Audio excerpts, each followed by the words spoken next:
Hey, everybody, and welcome back to Set the Pipe. I am Sully, and your other host. There's CK down there, and there's Bear. Hey. DDT, Dave DeTinley, has joined us today. Today we have, I would say, another unique guest with a unique story. Coach Sarah Conklin, welcome to Set the Pipe. What's up, guys? Thanks for having me. I'm excited to be here. Thanks for coming. Yeah, absolutely. Thanks for coming. What we know of Sarah is she is a huge boys and men's volleyball advocate in the state of North Carolina. Beautiful state, have a ton of friends out there. And that's super important because some statistics just came out that I was showing the guys about how the growth of boys volleyball is just booming right now. And you can talk about your area, about North Carolina, and how's that's all working. She is surrounded by other 49ers, by the way, but she was a UNC Charlotte, Dave, myself, and Bear from Long Beach State. So we're 49ers as well. And there we go. Well, Coley's a Matador, but we include him. It's fine. It's fine. But Dave, you got Sarah's bio on that. And give us a little background. And Sarah, just kind of sit back, relax, take it all in, and we'll get going. Okay. Welcome to the podcast, Sarah. So Sarah Conklin joins us tonight. She played Division I volleyball at UNC Charlotte. Later went on to start the boys volleyball program at Marvin Ridge High School and is the current head coach of Weddington High School. By the way, this is all near Charlotte, North Carolina. Over 15 years of coaching experience at various levels, both girls and boys. Deeply, this is an understatement, deeply involved in the North Carolina volleyball community, serving as currently the director of North Carolina High School Boys Volleyball League and the USAV Carolina Region Boys Director. She's also a board member at First Point Organization Committee, leading boys volleyball efforts across there. And I wanted to point this out. The goal, I was watching your USAV podcast, the one you did down in Texas there, and you laid out the goals. Goals of 100,000 boys playing volleyball across the nation. I think we want to dig into that. Growing the boys' game, growing the men's game. We've got some questions around that. And also growing the diversity piece as well. We saw the recent posting of the graphic, which I sent to the guys as well, as America's fastest growing boys high school sport is volleyball across the nation. And in 2025, for her efforts, Sarah was awarded the Robert L. Lindsay Meritorious Service Award from the USAV Carolina region. Boys, I'd like to welcome Sarah Conklin to the podcast tonight. Yeah. Welcome. Yeah, thank you for doing this, Thank Sarah. you. On behalf of being a man that plays the sport of boys and men's volleyball, really appreciate your effort in helping grow the sport. We talk a lot about women's sports and rightfully so. And the boom of women's volleyball right now is just epic. I mean, from, matches all over network television, and the growth of it is fantastic. And I don't want to see the boys get left behind, and it's tough in the world of money. So appreciate what you do. And, I can't wait to listen to more of what you do and get your message out to try to evangelize the sport of boys and men's volleyball across the entire country. That sounds good to me. Yeah. Yes. So, Sarah, I think it's pretty amazing. How did it all start? Give us how did it all start, right? Yeah. I mean, so how did it all begin? It's because you're female, right? And so all the guys can beat their chest, and all of a sudden you got a female going, hey, look at this boys and men. It's a great sport. So for you to start that many years ago, we all applaud that on here. But I would love for you to go, where did that thought go? I need to do this. I can thank our oldest son for saying, hey, Mom, I want to play volleyball. And so awesome. I thought I was done coaching. Our oldest daughter that I coached forever blew her knee out. I thought she was done. So also goes my coaching career. But our oldest son said he wanted to play. And I said, well, there's club. We have CUVC here in Charlotte, travel ball. He said, no, I want to play for my school. And I said, well, that doesn't exist. And he's like, can't we just start it? And that one question has completely reoriented our lives for the next 9+ years. It was in a unique situation where we had 3 boys and our youngest is a high school senior. So he will cap off 10 years of coaching boys in this journey of trying to sanction boys volleyball in North Carolina. And the reason it became a mission is because I saw the impact it had not only on our son, but all of his teammates, and it just kept repeating itself over and over again. I'm like, there's a need here that needs to be filled. And of course, I love volleyball. It's been a part of my life since I was a kid. And so to see all these young men fall in love with the game and have it impact them so positively was an easy thing to get behind. It was an easy thing to fight for.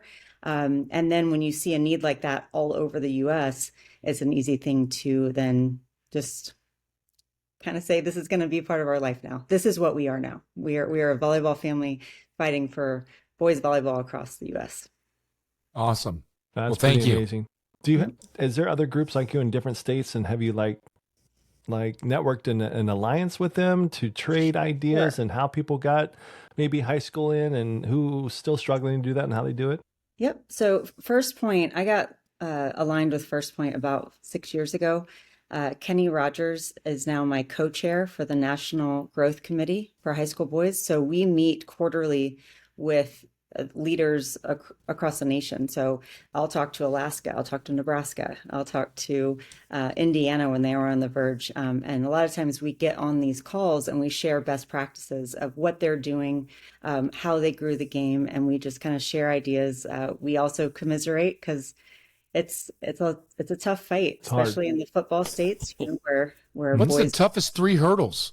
Give me. I don't want to put the toughest. I mean, obviously, I would think money would be one, but since you've been doing this for 10 years, trying to grow boys volleyball in North Carolina, what are like the 3 biggest hurdles in general that you and most face? I'm actually really genuinely curious. Yeah, no, I'm smiling because CK, it's tough to pick the top 3, but I would say that our athletic directors, just like our teachers, are very overworked, right? So it's like one more thing for them to do. So that's why we try to make it as easy to buy as possible. We do all the scheduling statewide. We try to organize, we can organize uniforms, all that good stuff. It's actually not an expensive sport to start because it's a sunk cost sport. Basically have everything you need. You have an empty gym sitting in there in the spring for the most part, so you can make money off that. Most teams turn a profit pretty quickly, especially bigger schools, because of how popular it is.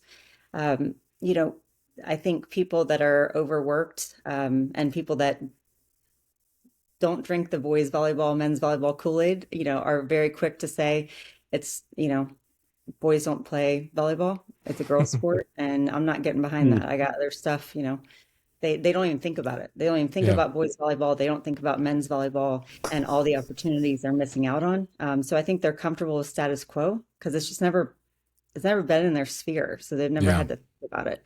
And just time, right? And just one more thing to worry about. 20 more parents, a couple more coaches, 20 more athletes, which I can't, I've never been an AD. I know that they are overworked, but I say that hesitantly saying, but it's important that we offer opportunities to these kids, especially when there's college scholarships and opportunities to go, really change the trajectory of their life through a game. And I think that's a responsibility as education-based athletics to provide that.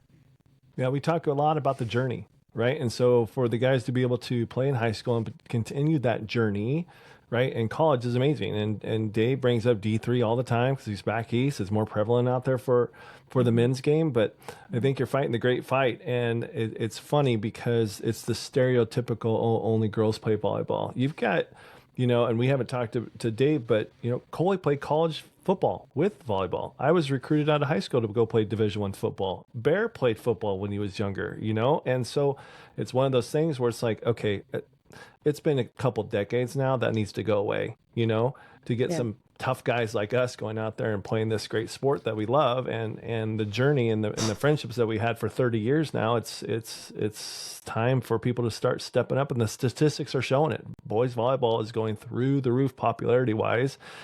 And we say it like you just said, Sarah. I mean, it's all there. The poles are there, the nets are there, the space is there, the empty gyms are there, and they make a profit. Yeah, and I haven't had one guy that walks into my gym that hasn't fallen in love with the game. I mean, we all did. We've all done it, right? All of us were different athletes back in a different generation and fell into volleyball late. well, late compared to the kids today. And all three of us, Dave too, we all just fell in love with it. And you know it, you played it, you coach it. It's such a fun, such a great game. Yeah. I'm going to pivot for a second. Itself. We'll probably come back and forth to the high school, but into the college.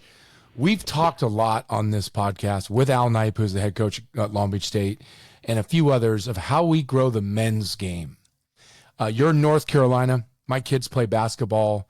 My kid played against North Carolina in a Sweet 16 game. How do we get those schools, North Carolina, Duke, the ACC schools, Wake Forest, State, Miami, Wake Forest, yep. You know, Jose Gandara is the women's coach at Miami. I played with him on the national team, and he's a male men's player who played the men's game, who now cuts his teeth and makes his living in the women's game. My question is, how do we grow that? And if we were able to grow that, would that trickle down to those answers for those people like who plays volleyball? Well, North Carolina just played Wake Forest last weekend, and these kids need somewhere to play volleyball. Would that help, you think, to the high school level if we could get it in college, at more colleges? So. Yeah, I mean, and there's a lot of people working towards that goal. You know, when John Spera and Wade Gerard founded First Point, they wanted to grow it from the bottom up and the top down, right? So it was, you know, we don't have to work on one or the other. It can be done in parallel. And that's definitely what's been done. You know, there's different hurdles at the college level, especially now with everything that's been shifting. So, and I won't dive into all that. You feel free. No, we talk about it often. We do too. We do a lot. But I know there are a lot of advocates at the college level, like Mike Shaw, who's the women's head coach at UNC. He was at one of our coaching seminars last summer, and his dad founded his boys team in Pennsylvania. So it is, you know, boys volleyball is deep in his roots, and he believes in it. Joe Segula, who's another big name in North Carolina, he was the head coach. He's a huge advocate of ours. So there's a lot of people fighting the good fight, if you will, at the college level. There's just different challenges right now. And I truly believe we'll see a shift, and I think it'll happen faster than we think it will.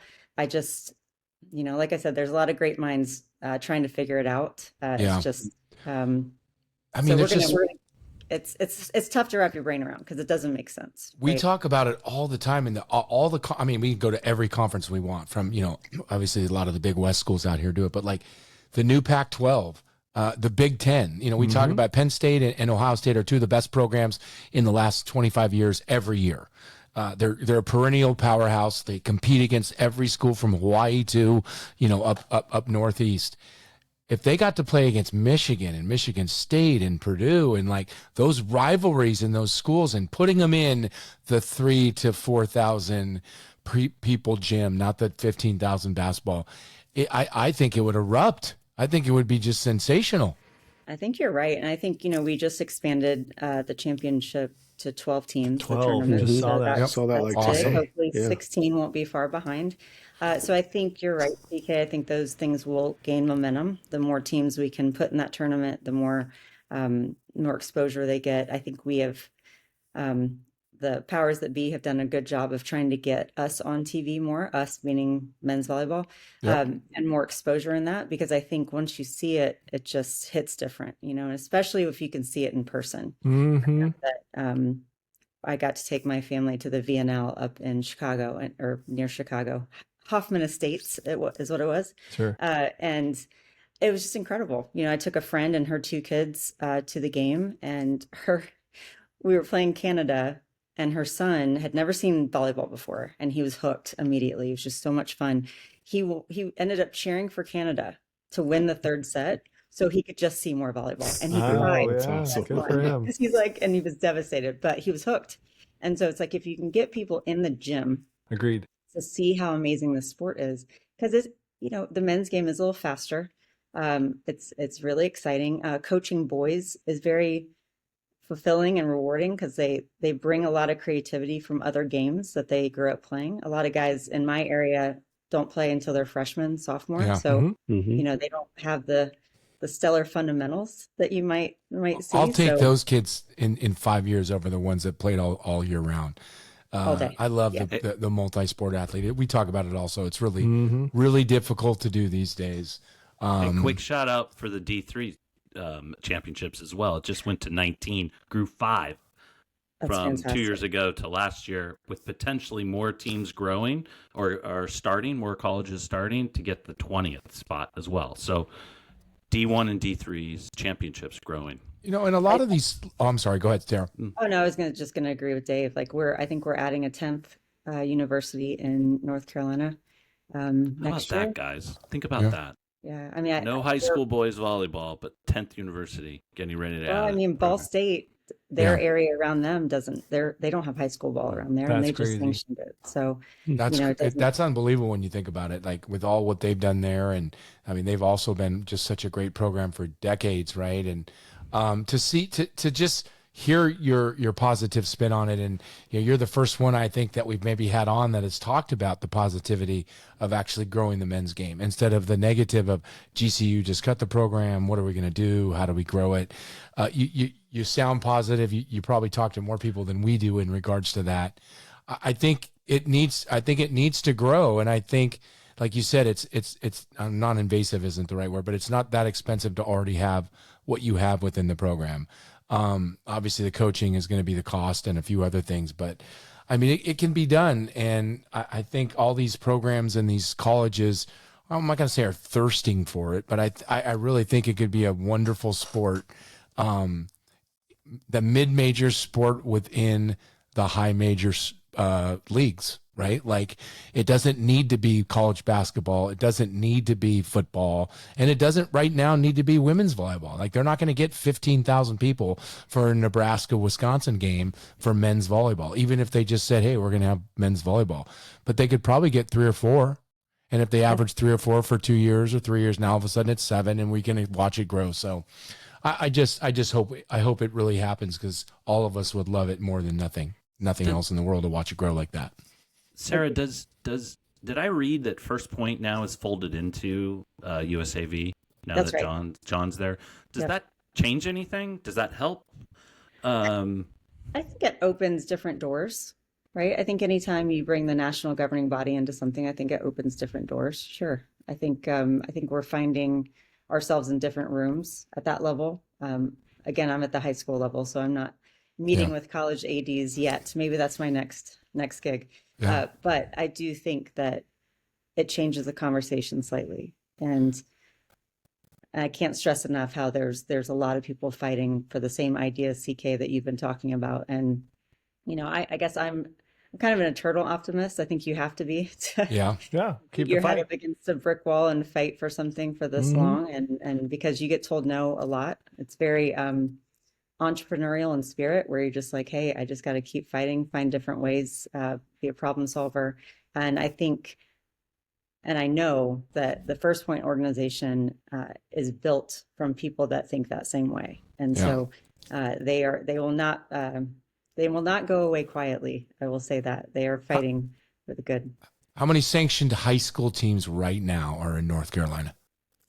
So we're not sanctioned. You're not? No, we are one of 21 states that are not sanctioned. In North Carolina, you need a certain amount of schools for 2 seasons, and then they'll consider voting for sanctioning. So we are in the consider voting for sanctioning area now, finally. Our threshold for teams was incredibly high. 25% of NCHSA population, or a membership rather, which is about 110, 112 schools. Yeah, that's a lot. Comparatively, Coley and Sarah can speak way longer about this in more depth, but like South Carolina just started theirs. Sarah, keep me honest. Didn't they only need like 10 or something like 16. that? Some 16 schools out of all their high schools to start it, and they started now a season ago. Yeah. And that's what's challenging as we work with states all across the nation, is that each threshold is different. Everyone's unique. So, Maine might need 40 schools. Texas needs 175 schools. It's very different. I know those are different scale of population and all that, but even South Carolina, North Carolina is a perfect example. 16 to 110 plus for 2 seasons. Like it's a different a different thing to conquer, that's for sure. But I do think that we'll have more staying power and we'll grow faster afterwards. I think South Carolina it hasn't stalled out, it's still growing, but I think once you take that foot off the gas pedal and nobody's fighting and growing, Yeah. it's gonna putter out eventually a little stall. bit. Yeah, it's gonna stall a little bit. And we've seen that even in states like Illinois, who've been sanctioned a long time. We call them volleyball deserts. Central Illinois really doesn't have any. That's where I live. Central Illinois, there's nothing here. You have to go up by Chicago, and they're good players up there. There's some really good players that come out of Chicago. Really you got good. Lewis, you got Loyal up there.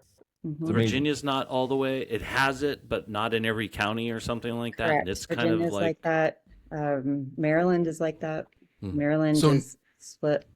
So if it's not sanctioned by the state, do you guys still do a tournament? Do you still play? They still have a league. You still do everything, but you can say you're the North Carolina state champions or whatever it would be. That's right. Yeah, and this year, so we like I said at the beginning, we started with, or maybe I didn't. We started with four schools, and this next year we will crown a private school champion, a 1 to 6A champion, a 7A champion, and an 8A champion. So at least 4 state champions. That's awesome. Slow clap. It's pretty wild. We could have upwards of 175 high schools this year. Wow. And it's just good job. Beyond. In only 9 years. And no, really. I mean, you think about that. That's a 9-year fight where I know when I lived in Boise, they kind of started just local in Boise, didn't go anywhere, right? You're in central Illinois, not going anywhere, right? It literally not going anywhere. And then you have, you doing it for 9 years. Somebody's got to take up that fight. Like I said, the entrepreneurial spirit, get knocked down, get right back up. Get knocked down, get right back up.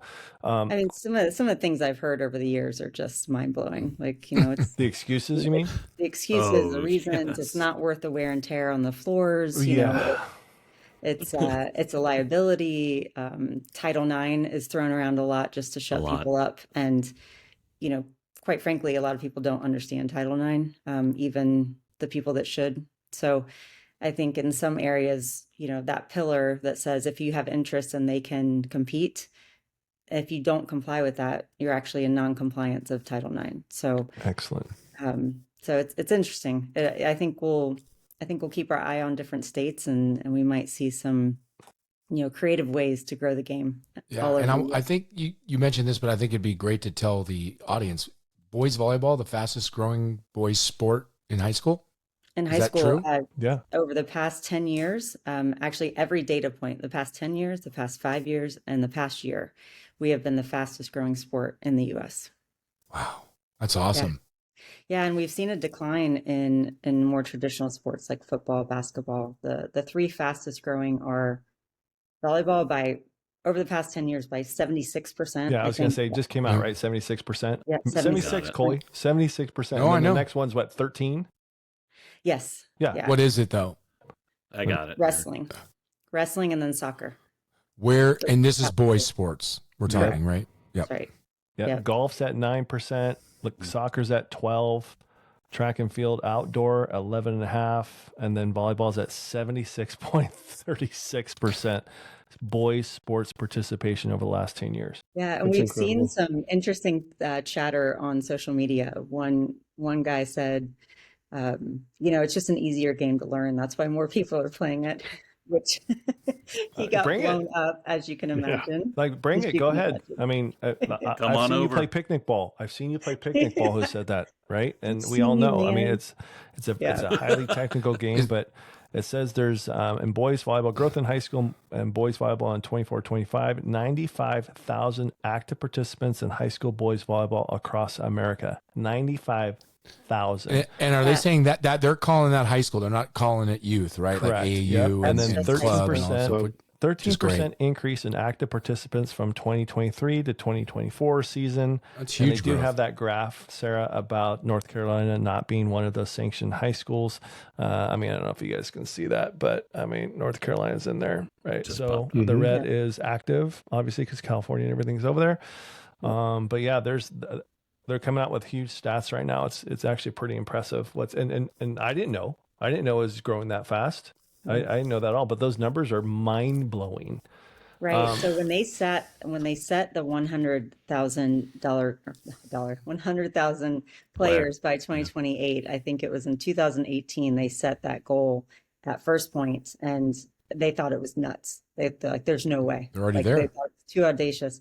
And when we started working together, I talked to Kenny. I was like, man, we're going to blow through that number. I was like, once these, like, it's growing so quickly, like we're going to blow through those numbers. And we did.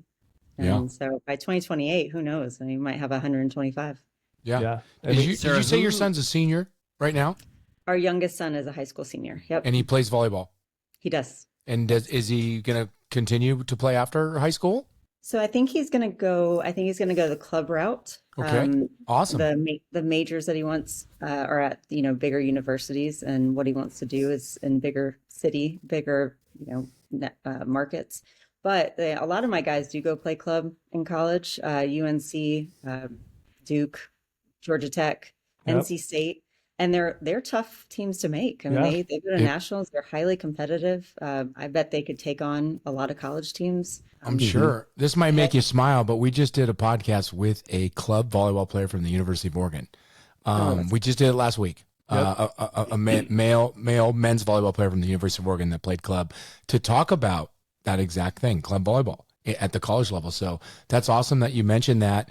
So again, people that listen to our show, please hit subscribe, keep listening. We get the opportunity and to be so grateful for Coach Sarah to come on and talk about stuff, but it gets people and their minds open. We have so much more to go, but there's still a lot of places to play volleyball for boys and men, right? There's a lot of colleges from the D1, D2, T3, to club, to NAIA, to junior college, community college. It's community college. I'm sorry, Bear. Yeah, we don't call it junior college anymore, but that's sorry. It's that's the California thing. Yeah, me too. Yeah, so do I. It's like saying middle school. Politically. It's junior high school. It's not middle school. It's junior high school. Sorry. Okay. Our boys played at Miramar in San Diego with Ryan Millar and John Dicho. Dicho. Yeah, I love Dicho. He's a great guy. That's a great program too. They've come a long ways in a short amount of time. They're doing a great job. It was an incredible experience for them. Yeah. I mean, they the first time I went to the showcase, because I'll call them JCs. I can't call the JCs. Keep them calling them that. Sarah, you and I are calling them JCs. JCs is fine. We're not calling them CCs. I can't call them CCs. They're JCs. Yeah. Doesn't roll, Bear. Doesn't roll. You're right. That's all right. But we went to the showcase, and I was watching, Orange Coast and Miramar and all the JCs that were there, and they were moving in such amazing fashion and with fundamentals. And I was just like, oh my gosh. And I actually teared up because to see so many guys playing the game at that high level with that sort of IQ was just incredible. And those players were amazing to watch. So I'm thrilled that our boys got to play in San Diego, and gosh, it's a high level, and that tournament's great. Not a bad place. Travis puts that on once a year when all the coaches are in town for one of the big club tournaments, and so they get the players get to play in front of these D1, D2, D3 coaches. They all come in a day early to watch the players, and it's a great showcase. And then all the coaches go out afterwards, and Travis puts on a nice spread, and we talk about, like trying to get these players to certain schools and all this and that. And it's a great tournament. Yeah, it was a great experience. And a lot of those D1s get those guys, especially Orange Coast, man. They put out a lot of great athletes. Sarah, who's the next 3 states that are the closest? So North Carolina, for sure. Okay. Georgia has actually been approved, but they just said they're not starting new sports right now. So unsure where that is currently. Tennessee has an interesting rule, if you guys are interested. They actually schools can say that they will have it if it's sanctioned, and they'll count towards their sanctioning count. So they actually don't have to participate. So it's an interesting situation. I know. Fake. Yeah, but that's, the people that are helping grow the game in those states are so passionate. They are also moms of boys who played. And so I think, getting the parents involved, and the parents I get to talk to, Dave being one of them, that are just so passionate about the game, and because they see what it does for their kids. And Yeah. when you see that, you just like, why this is wrong that it's not offered everywhere, and the opportunity is not there for all young men across the state. Yeah, no doubt. Those two states too, like Georgia has A5, which is an enormous Huge. girls Huge club. but their boys program has done pretty well over the last few years as well. And then you go into Tennessee, and they have C2 Attack, and that has its own. They're their own beast there. They've won a national championship last USAV, and in Las Vegas, that team went there. I mean, the foundational pieces for the boys to play seem to be in these places. Just blows my mind. C2 is a little different. Just I agree. They pull from different states that they, a little more scenario. I don't know if that's a word, but I just, I'm sitting here thinking, and we talk so much about growing the college game, and I'm thinking as I'm listening to you talk, I'm like, man, we're talking about high school, like high school, where every kid deserves to play a sport they want to play. It doesn't matter what it is, right? Like, I've seen schools grow up and go rent hockey rinks and have a hockey team. Like, if you got the need for it, like every kid should get to play a sport, or a sport they want to play in high school, right? That's what that's supposed to be about. That's your young time and your growth, and you're growing up and learning lessons. And man, I really hope that it continues to blow up, like you said, and continues to be the fastest growing sport, and finding more people that are as engaged and as excited to do it like you are. We're going to do it our way as well. And I'm going to hopefully go back and start coaching again soon and trying to grow the game in many ways. But it's awesome to hear. And it's just also sad in some ways to think I'm from Los Angeles, and my freshman year in high school was 84, 85. And that was the first year they had volleyball at my high school. And they only had volleyball at my high school because we did exactly what you're doing. Like there was like 6 of us that said, hey, we want to play volleyball. So they started the volleyball team, and they've had volleyball ever since, right? And we're the mecca of volleyball, Southern California. So there was a lot of teams already doing it. But to try to grow it in these different areas that have never seen it, I think obviously having college sports would help.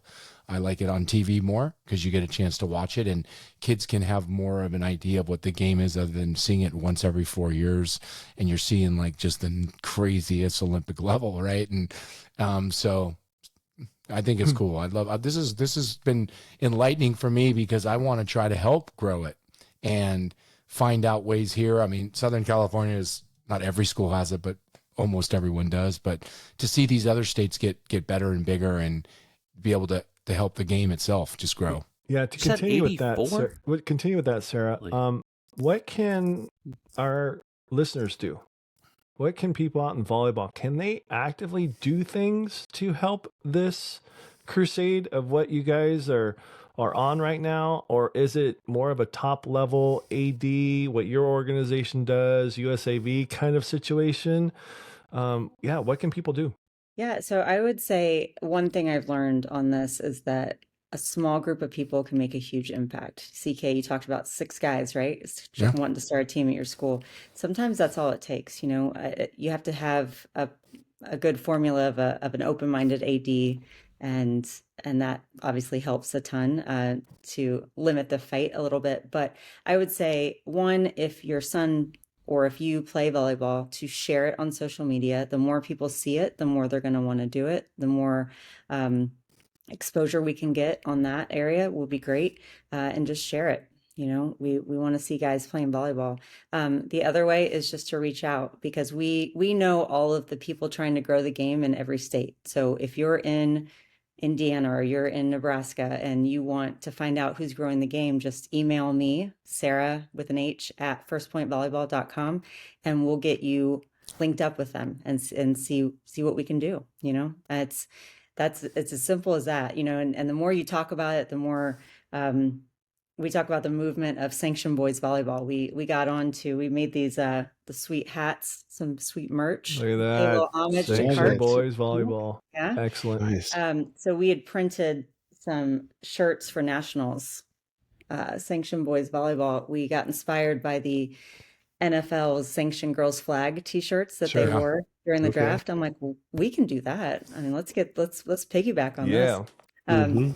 So there's an awareness piece there too. So we are starting, it's under construction, but sanctionboysvolleyball.org. We're going to start a website that you can go to and support, whether it's through buying a t-shirt and wearing it, or grabbing a hat, some sort of gear.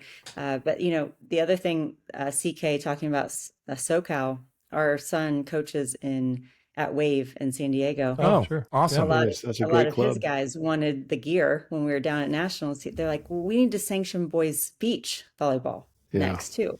So, it's not going to stop at indoor. And so I They're think playing it this year a lot more in high school here for boys volleyball, which I think would be boys beach volleyball. I don't even think it's sanctioned, but I know my son's school's doing it, and I think that's great. But also, it's another thing that just because it's not an NCAA sport doesn't mean it shouldn't be a high school sport, and because it's a great game. It is a great game. And I think it's pretty cool that the women are leading the way, even at the pro level. I get asked a good amount, like, when are men going to play pro here? And, I graciously say, as soon as the women figure it out to make it work, we'll ride their coattails. And Hey, listen, that WNBA does it for the NBA. I think the men's volleyball has no problem doing it with the women's volleyball, because they are killing it, and it's going to get. I just don't see anything but going straight up into a rocket ship with women's volleyball from every level to the pro level. It's pretty awesome. And I think men, there's no reason, we had Nipe on here, and he talked about if you go anywhere around the world, there's packed houses. There's packed gyms everywhere across the world. Volleyball is one of the most top 2 played sports in the world with soccer. People love it. It's exciting. It's physical. It's gotten way more rally-esque for men because it's a different game with your hands, and they let things go more. It's really fun and exciting to watch. We just don't do it here, right? It just hasn't been a sport that has ever really caught on, even back in our generation. Even though when I used to beat these guys at Long Beach, we led the nation in attendance at Northridge, but it doesn't matter. But we did it because we actually went out and put out flyers and handed them out at the quad to get people to come to games, right? Joking aside, but that's how we did it. We actually had to go out and promote the game to bring people into the game. It still hasn't caught on. That was back in 1991 and 92, but I think it's getting better every day, and I hope it continues to get better. And we just see it, just see the growth through the roof. I hope there's men's pro volleyball. I mean, I went overseas. I would have loved to stay here in the United States and played where family could get a 3-month early flight and get something cheap where they could come watch you and you could enjoy it. I really do hope that happens. I agree, though, Sarah. I've been saying this since I've lived in Central Illinois is, do you like volleyball? Yeah, we'll go to an Illinois game, we'll go to a Bradley game or something. Like, okay, then you got to come with me to go watch Loyola and Lewis. They're like, what? I'm like, until you go see it. Well, I've seen it on TV. No, not the same. Not the same. You have to go to understand and compare the two, because they're different games for the most part. Same rules, different games. And I brought a couple of people that are like, we had no idea. We had no idea what we're getting used to. I mean, 70, 80 mile an hour serves, not swings, serves, right? And then guys got back there digging those 100 mile an hour, swings. So it's like you said, I'm a big advocate of you need to go.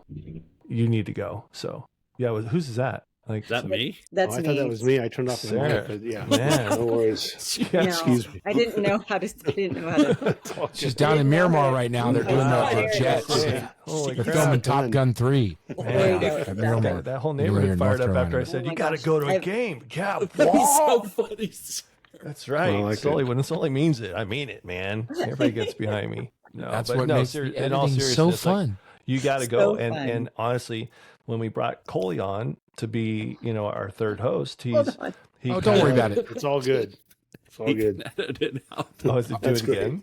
Maybe I'll make you feel better. maybe I should just shut up. How about that? But just thank There, you. that's better. Thanks There everybody. you go. Okay, we're good. So The joy yes, of this anywho, podcast. you're This like is fun. let her red. But Yeah. like when Coley came on, he, he was like, oh, the game was, pretty similar to us, maybe a little bit faster. And he actually went to the UCLA Long Beach State game. He's like, comes back going, nope, I was wrong. Like, these guys are unbelievably physical. They're massive guys moving around very eloquently and getting it done. And it just kind of lit a fire under his butt, just how great our sport has become over the years. I thought that was a really good thing for him to do and bring it to our podcast. And we've been evangelizing too, but to actually meet somebody with feet on the ground, that's pretty impressive, Sarah. What you're doing is great, and we all appreciate it. And yeah, more power to you. If there's anything we can do, by all means. And Coley says this all the time. If you have something that's a burning topic, you get a hold of Dave. We'll get you right back on, right? And we'll start telling your story and get it out there as soon as we can. So, Well, I will say there's, so last year we did our very first high school national tournament in Austin last March. Oh, And so we sweet. had 8 schools from sanctioned states and 8 schools from non-sanctioned states, and they all played each other. This year we're expanding to 32 teams. Oh, So we'll have great. 16 from sanctioned. We're going to have 8 true high school teams from non-sanctioned states, and then 8 all-star teams okay. from non-sanctioned states. Because sometimes states like Alaska can't put together a high Of school course. team, so it's kind of a more of a composite. Yeah. But obviously, a composite team will probably be stronger than a true high school team. So, Yeah. super excited about that. And Where's it at? In everyone Austin again? Dates and in Austin where's again. it at? Thank you. Yep. Sorry. Like where in Austin, and do you have the dates yet? It's at Austin Juniors is where we held it okay. last year, and Okay. so we're going to try to do it there again, an AM PM wave. It's quite an undertaking, but we have opening ceremonies where they represent their states. I mean, it's a really Cool. incredible tournament that we run. They all And got custom Austin gear Jun- too, right? Sorry, They all what? got custom gear as well. I mean, you guys did it Flunks. first rate for them. Flunks did custom gear for all the guys. They're all state themed. Karch and Luca came from the USAV men's team, Awesome. and Karch brought his gold medals, which I didn't. Oh, I was like, how do awesome. you get those through security? What do you do with those, Very right? carefully. But we are so fortunate to have him as our men's coach because he is so generous with his time. I mean, we had an ambassador program for the high school boys this summer where guys could represent their state, and we're actually working on a history of boys volleyball for the 2028 Olympics, kind of like a walkthrough scenario. And he hopped on at least 2 of those calls and listened to updates and, gave feedback to the guys and just was present with them. And just what an amazing thing to have, a legend of our game be so generous. He's the and best to ever He's the do it at GOAT. everything. He's the Like goat. Like of everything, right? Like he's not just he's the best player. He's No. he's been one of Yeah. the best coaches. He's one of the best human beings. He's one of the best competitors. But he really cares, and he cares about the game, and he cares about people. So it doesn't surprise me to hear that about Karch. But that's so awesome, and what a treat for the boys. I mean, Oh you're my God. talking to the legend, like the goat. man, right? The The goat. goat. He's the The goat. goat. Yeah. There's no argument in volleyball. I can't see I anyone would say arguing it. Michael Jordan of volleyball, but I think my guys were calling him LeBron James. Mm. Yeah, you're right. No, you're right. We go through this argument. I go Right. listen. I go through it with my kid all the time, Sarah. Yeah, He's a she's LeBron right twice. guy. No Um, CC, it's it's tough. JC, it's Jordan, it's not LeBron. See, Sarah, you're Yep. you're doing just fine. Jordan's the GOAT in basketball. I think LeBron's the greatest athlete, but there's a lot of arguments around all of it. I love it, and I'm a Kobe guy, so I'll always say Kobe. But Yeah, but- MJ's tough to not say MJ. You know, So true.